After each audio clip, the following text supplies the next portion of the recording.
Welcome to my life.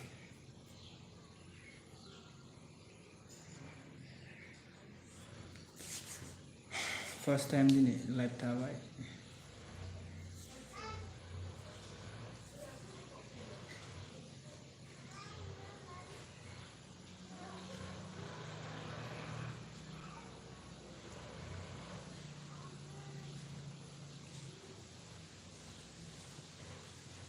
माथो राव फैयाब्रा.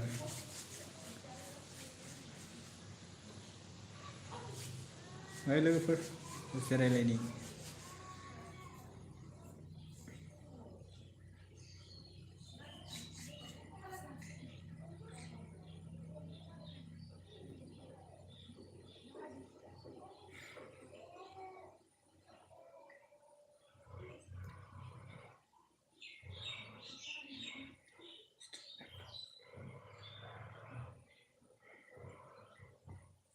Comment खालामो लोगोफोर.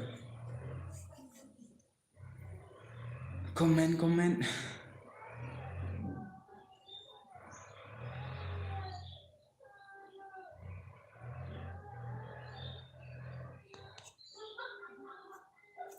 हेलौ मिनि बसुमतारी. हेलौ.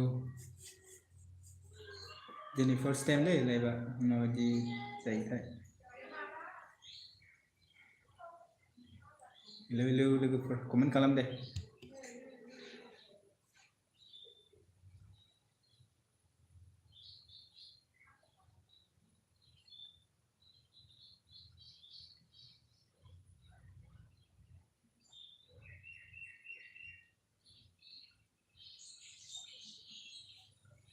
कमेन्ट खालाम दे लोगोफोर.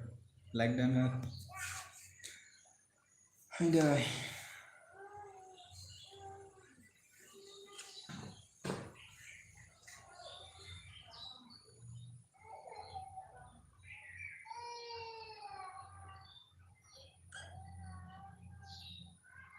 कमेन्ट खालाम गाइस. दिनै फार्स्ट टाइम लाइभ फैफेराखैमोन आरो.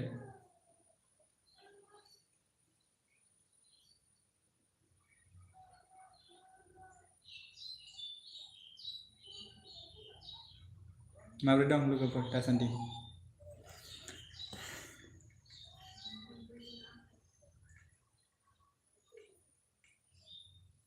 खबराथ' मोजाङैनो दं आंना एसे.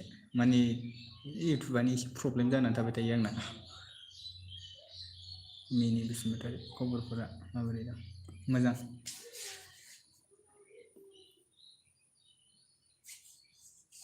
थैस. आबि बसुमतारी नोंसो. बिनिफ्रायसो जाबावबाय हनै सासे. आनला-मानलासो. कमेन्ट खालाम दे लोगोफोर.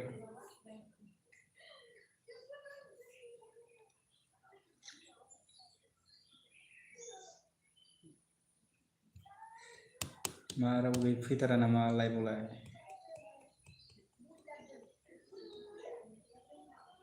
कमेन्ट खालाम दे. लाइक दान खालामब्रा माथो रावबो खालामथारा.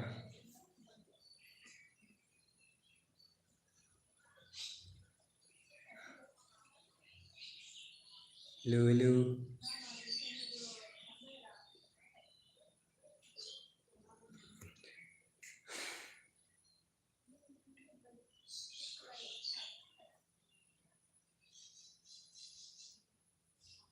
माथो कमेन्ट खालामाब्रा रावबो. कमेन्ट खालाम दे गाइसमोन.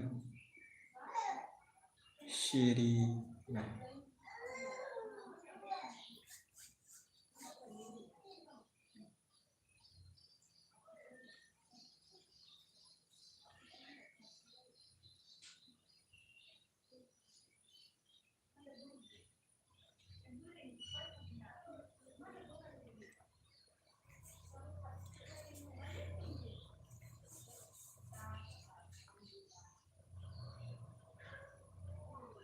नोंथांमोनालाय खबरफोरा माबोरै दं दासान्दिलाय?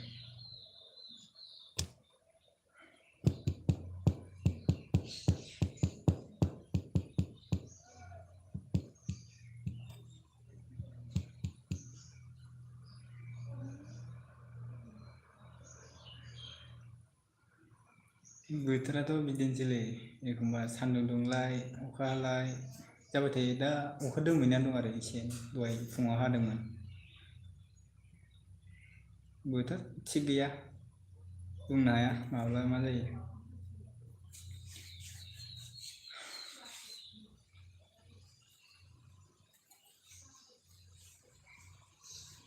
बारा हाथ'वाखै जोंनिथिं हानायालाय दासान्दि दा हालांगासिनो हासिगोन खोमा। कमेन्ट खालाम दे लोगोफोर मारै जाखो।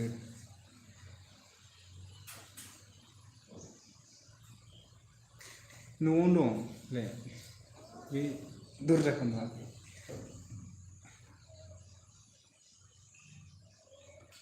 न'आवनो दं। अटिका अफिसियेल अबाय दं दालाय न'आवनो। ए अटिका लोगो नामा खिथाहरनाय।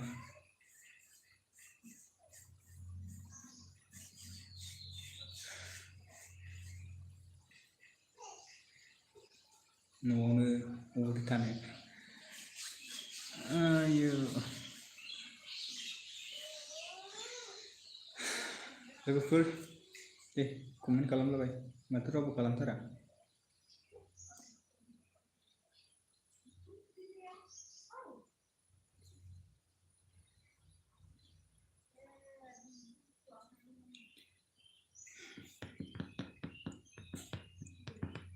मारै जाखो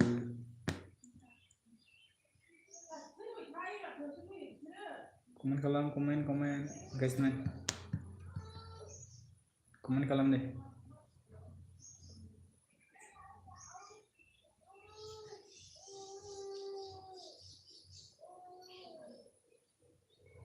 नोंथांमोनालाय माबोरै दं दासान्दि बोथोरफोरा माबोरै नोंसिनिथिं?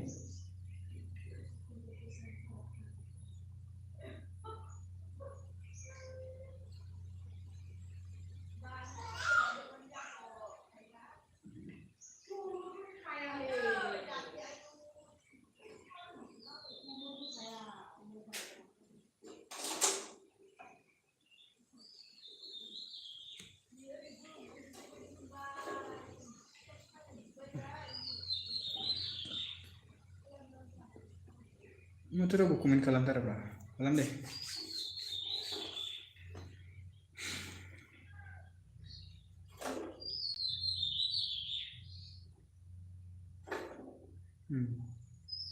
मिनि बसुमतारी मोजां ना अखा हादों।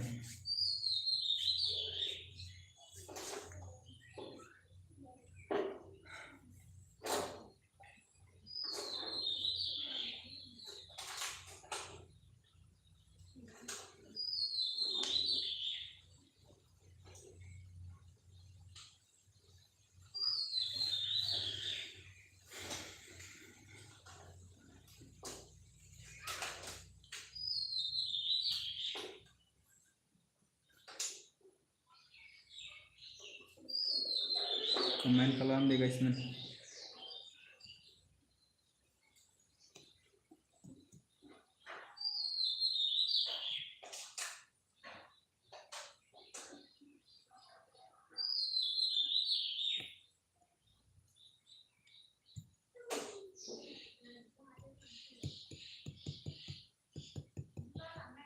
मिनि बसुमतारी आदा नों बहानि मा डिस्ट्रिक्टनि?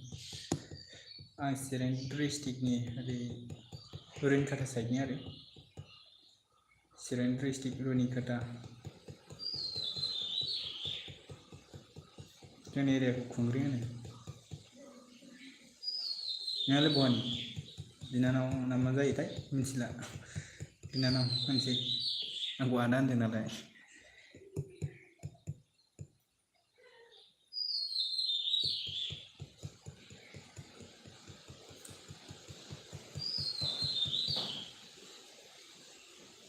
खनजय बर' मा जाखो इलाय आं बाबा बुजियासां मा होनदोंमोन?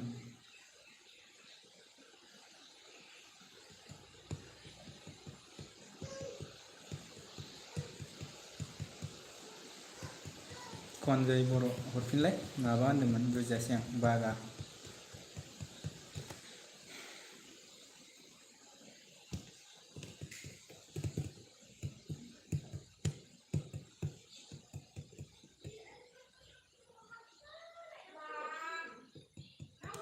नागालेण्डआवसो फरायबावो मिनि बसुमतारी ग्रेडखा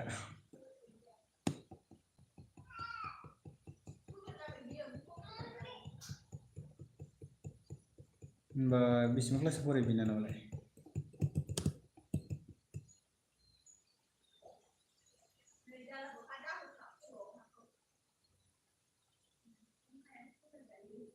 ए खनजय बर' मा खालामदों होनदों नोंसोरजों लाइभआव थादोंब्रा सोंहरबावगोन मा खालामदों होननानै गावसोरजों लाइभआव दं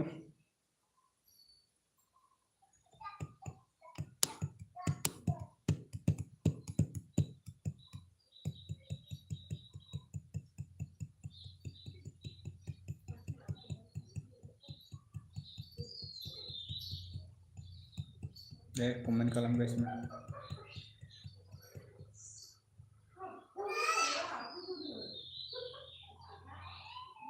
औ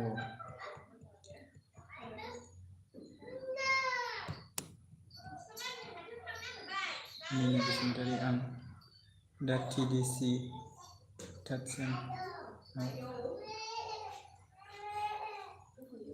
खनजय बर' हाय हेलौ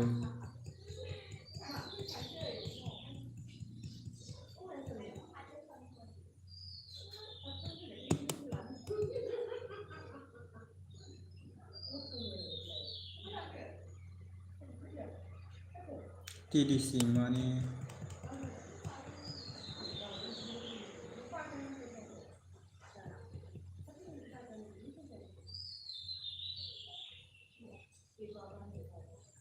खनजय बर' ओंखाम जाबायना आदा जाखांबाय दहाय फुंनि 8टासोआवनो जादों दा बेसेबां जाखोथाय टाइमा 9टा 9:30 जाबाय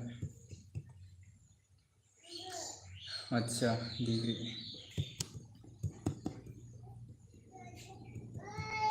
डिग्री थार्ड सेम होमबा आंनि देरसिनसो जायोथ' आं एबार एग्जाम होबासो 11 तारिखनि एग्जाम होबासो थार्ड सेम फरायगोन मिनि बसुमतारी डिग्री सेकेन्ड सेमिस्टाराव फरायो दा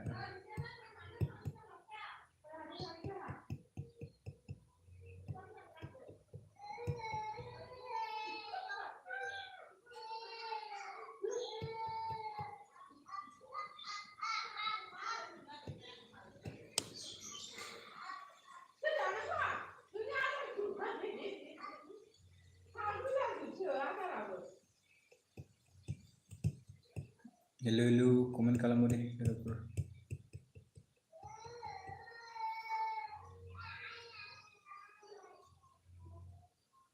लाइभआवलाय माथो भिउसआनो फैयाब्रा नटिफिकेसन सहैया नामाथाय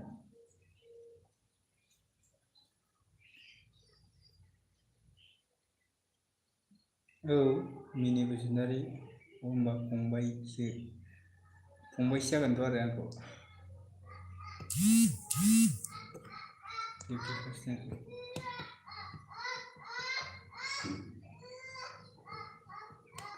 औ जाखांबाय खनजय बर' ओंखाम जाखांबाय नामा होनदों जाखांबायथ' आरो जाखांबाय दहायनो होनखादोंमोन आं जाखांबाय होननानै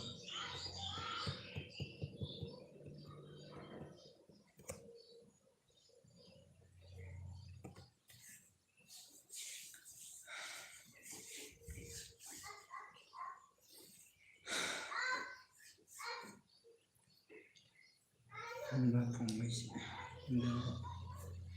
नोंस्रालाय जाखांबाय खनजय बर'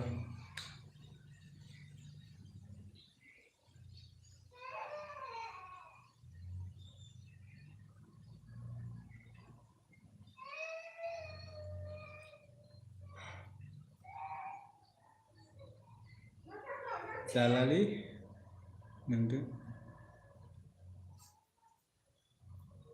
मा जाखो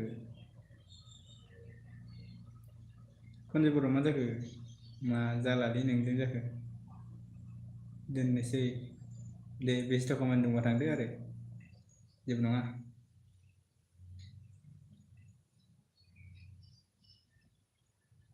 आंनि भइसखौ खोनाहैयाखै नामा मा जालालै नोंदो होनहरलायखो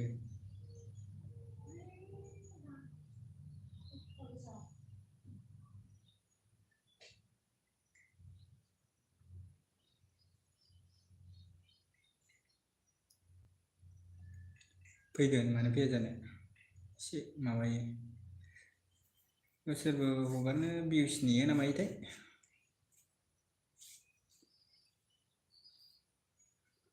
मिनि बसुमतारी जों बर' फुल मुभिया पार्ट 4 फैथ'वा नामा फंबाय फैगोन मानो फैया जानो नुजोबगोन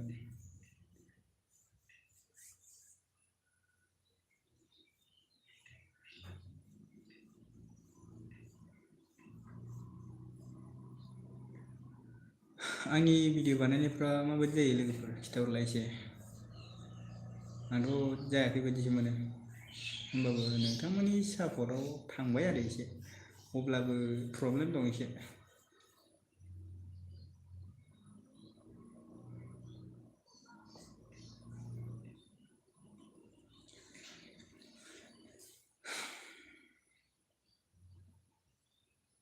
कमेन्ट लोगोफोर खालाम दे आंनि भइसखौ खोनाहैयाखै नामा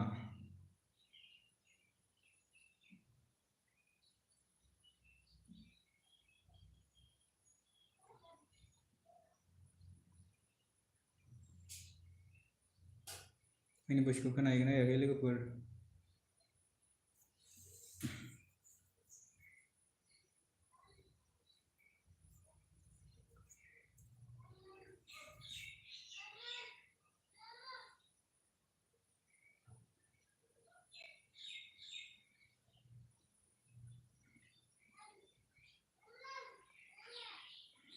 माथो फैथारा नामाब्रा रावबो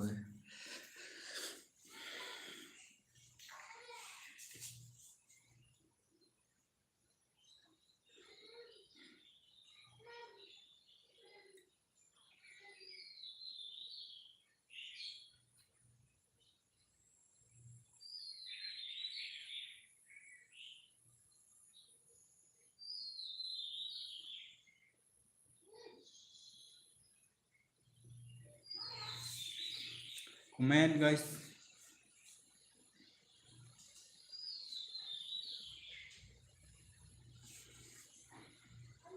जानो सोंदोंमोन ना मादोंमोनथाय बावबाय आं खिथालाय दे जायखिया मिनि बसुमतारी फंबाया आंनि ड्रेसटिकखौ सोंदोंमोन नामा दे खिथालाय बबे ड्रेसटिकनि एसे मिथिना लानोसै आरो नोंहाथ' नागालेण्ड ना मायावबासो फरायहैदों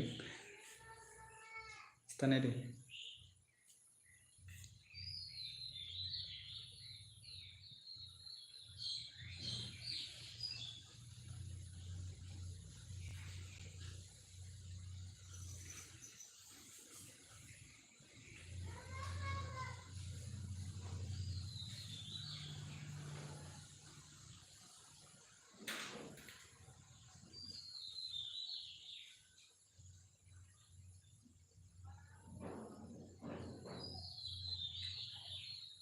आं धेमाजि ड्रिस्ट्रिक्टनि आगै आदसा धेमाजिनिसो धेमाजि ड्रिस्ट्रिक्ट मोजां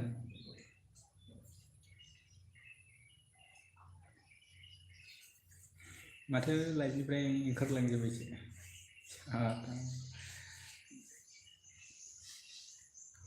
नन भिजिटर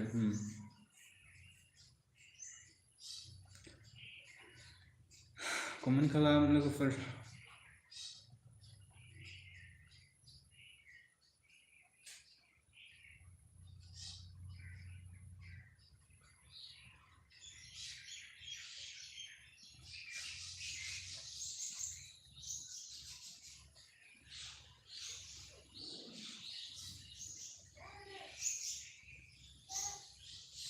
कमेन्ट लोगोफोर कमेन्ट खालाम दे माथो सिरि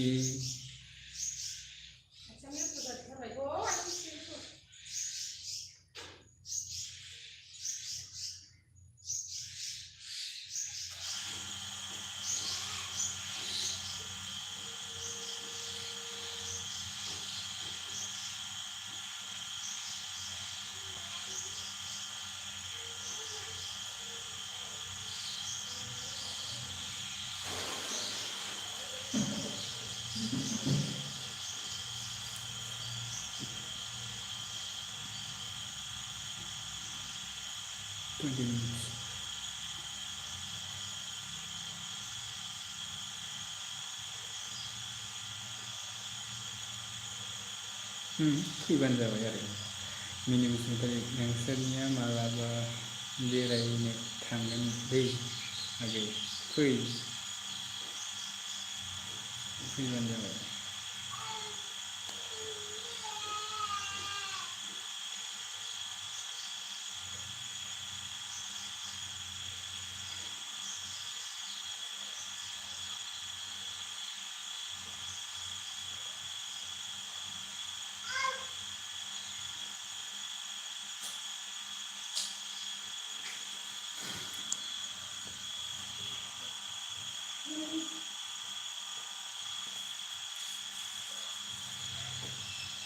फन खालामाब्रा माथो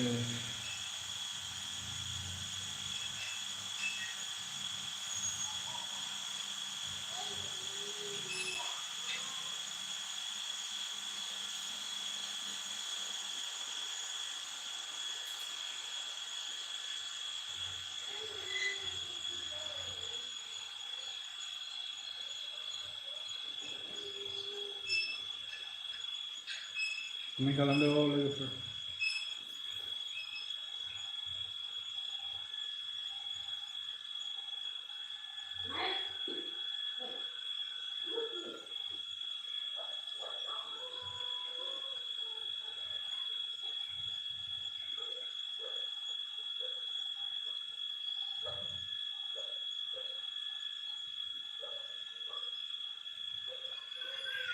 आंनि भइसखौ खोनाहैयाखै नामा? माथो रावबो जेबो रिप्लाय होथारा। मिनि बसुमतारी आब' खोनाहैगोना खोनाहैयाखै आंनि भइसखौलाय?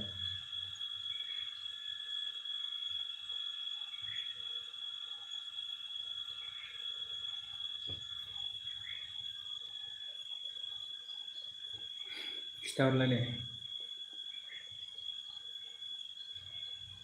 कमेन्टखौनो खालामा ओरैनो ओंखारलांफिनला जोब्बाय लोगोफ्राबो सोर सोर फैयामोन।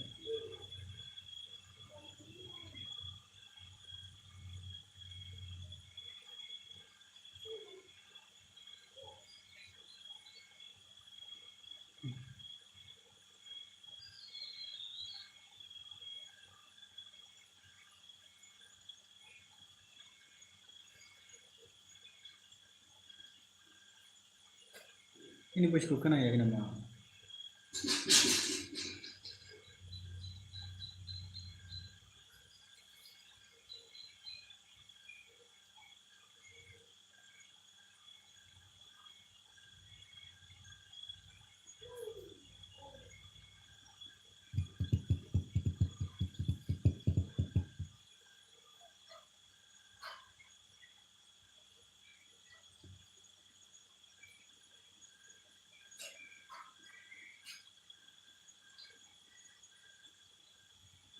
माथो लोगोफोर कमेन्टबो खालामो माथो।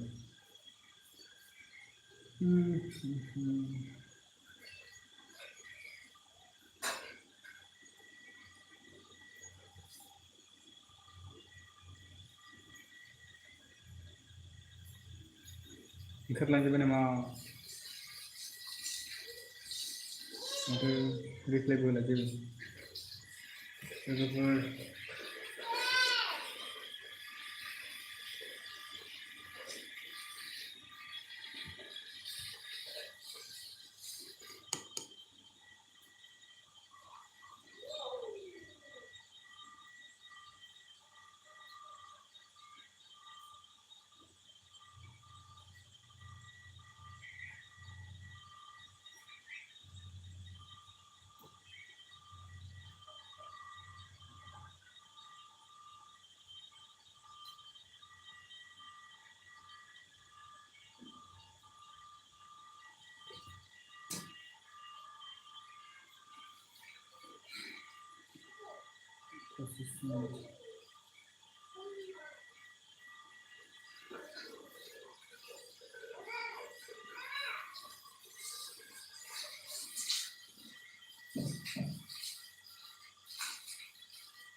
मा जाखो ओंखारलांजोबबायसो नामा गाइसमोना?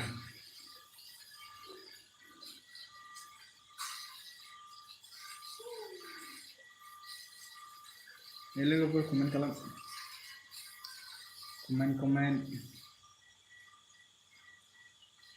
कमेन्ट खालाम दे कमेन्ट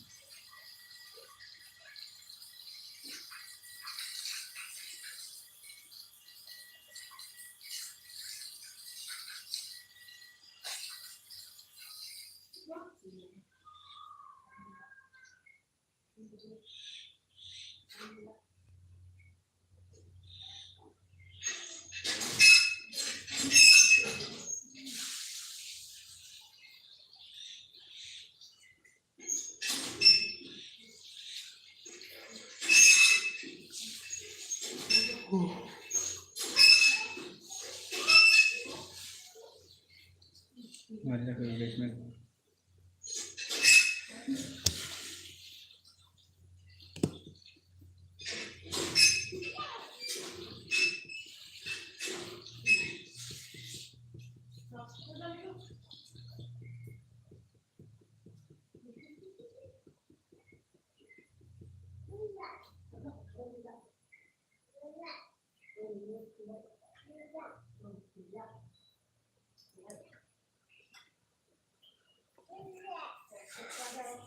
माथो कमेन्ट खालामथारा नोंथांमोनलाय खालामनो हो दे कमेन्ट लाइक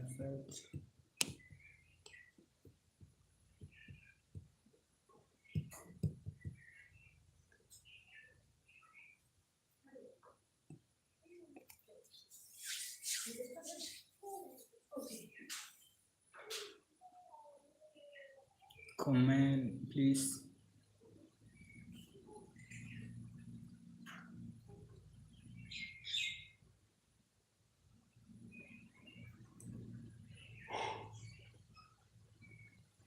उन्दुनो ओंखारदोंमोन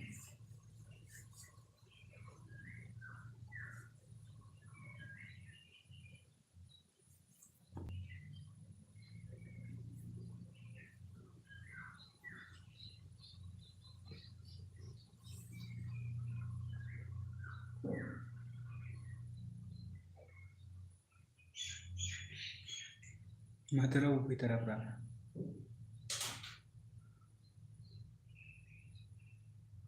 नटिफिकेसनसो थाङाखैदां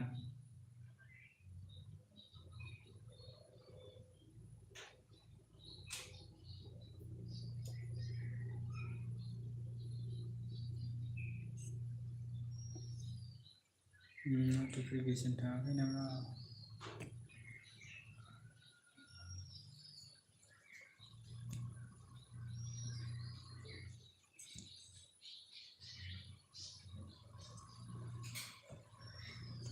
दे कमेन्ट खालाम लोगोफोर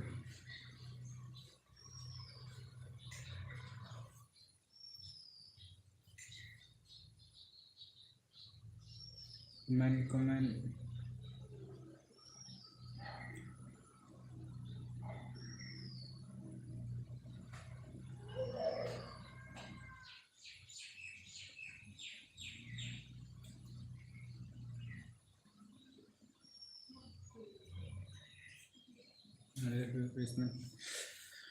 कमेन्ट खालाम दे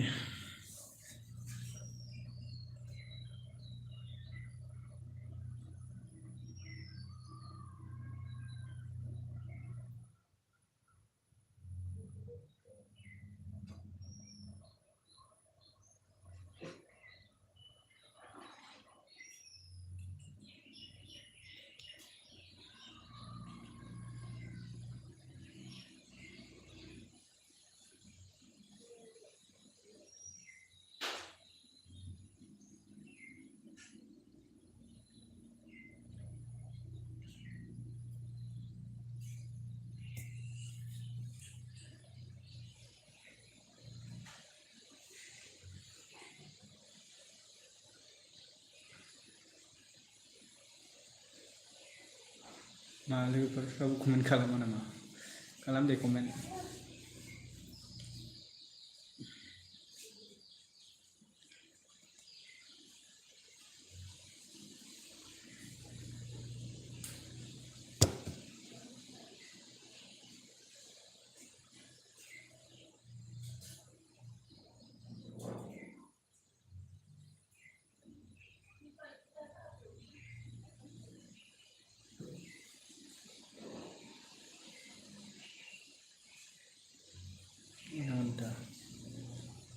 comment.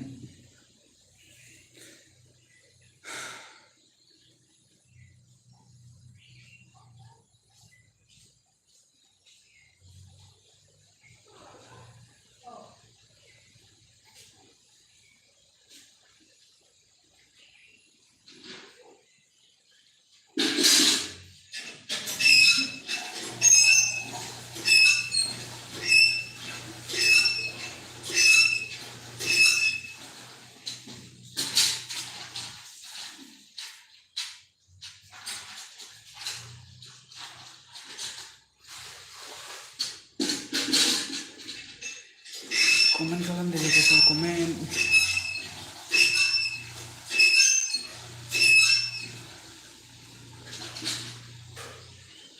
Ada ani voice ko खोनाया नामा bro? Ani voice ko खोनायाखै नामा नोंथांमोन?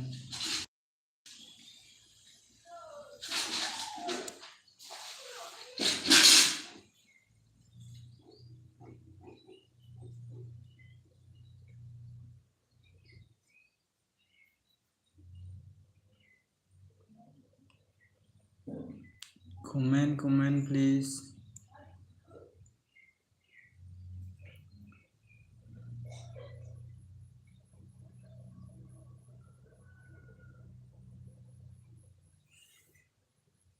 नोंथांमोना नायबायल' माथो कमेन्ट खालाम दे माबोरै दं दासान्दि खबरफोरा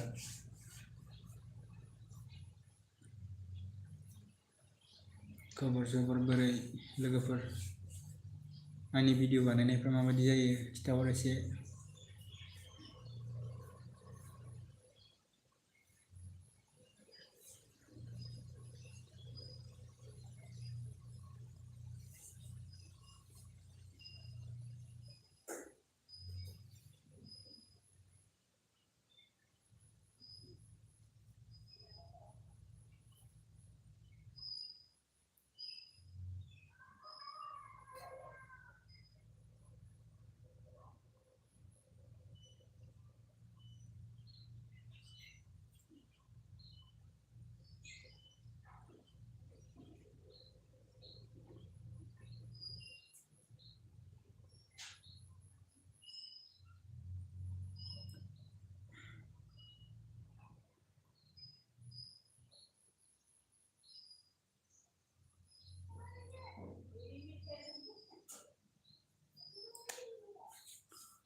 full 1 minute stop खालामसै आंबो लोगोफोर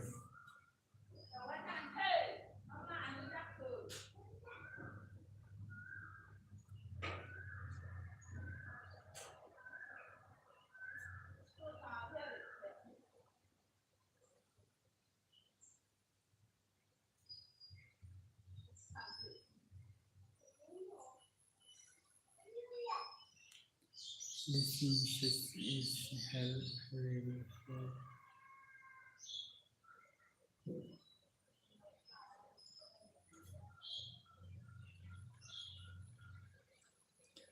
Comment please guys man.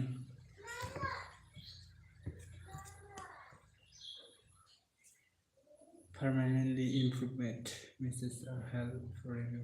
Got it. Messages.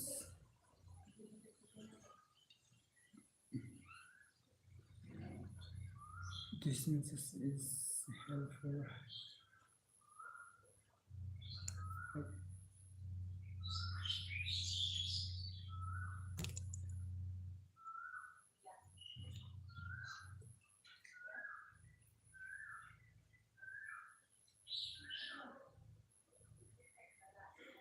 5 minutes आं stop खालामसै लोगोफोर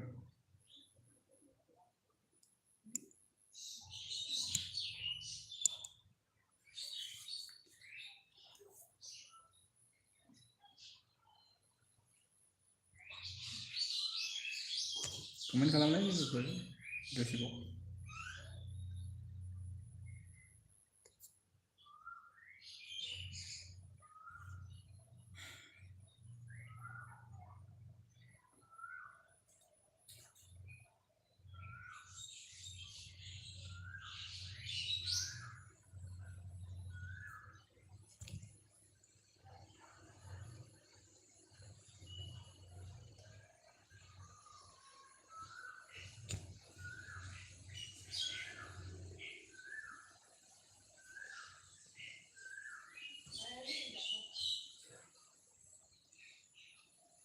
खालामनाय लोगोफोर